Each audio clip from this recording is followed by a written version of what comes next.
სამხრეთ კორეელ ფსიქოლოგებმა ასეთი ექსპერიმენტი გააკეთეს. არ ვიცი ქვეყანას სწორად ვამბობ თუ არ, მე მგონი მანდ იყო, რომ შედარება გააკეთეს, როდესაც ქვეყნის პარლამენტში ხდებოდა რაღაცა ჩხუბი და ეს ეთერში გადმოიცემოდა და სკოლებში მატულობდა აგრესია.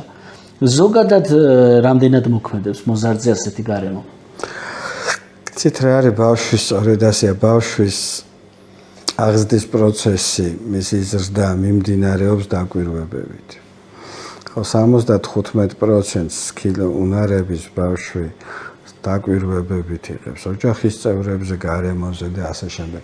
ცნობილი ბანდურას ექსპერიმენტია ასეთი, ოთახში იდო დიდი თოჯინა, ბავშვი ხატავდა, შედიოდა ვიღაც უფროსიან თოჯინას ურტყავდა, გადიოდა ეს. ბავშვი დგებოდა, მიდიოდა იგივეს იმეორებდა და გამოდიოდა. ბავშვებს აქვთ ეს ტერმინებიც კი ხა ჩვენთანაც ხშირია, როდესაც რაღაც აგრესიული მომენტებია, ჩხუბებია, სალანძღავი სიტყვები. ისეთი სიტყვები შემოდის ხოლმე ბავშვების ლექსიკონში, რაც თქვათ მივიწყებული იყო, ვიღაც ახლა 60 მიღწეულმა პოლიტიკოსებმა ლანძღეს ამ სიტყვებით ერთმანეთში და უცბად შემოვარდა უკვე ბავშვების ლექსიკონში ეს სიტყვა.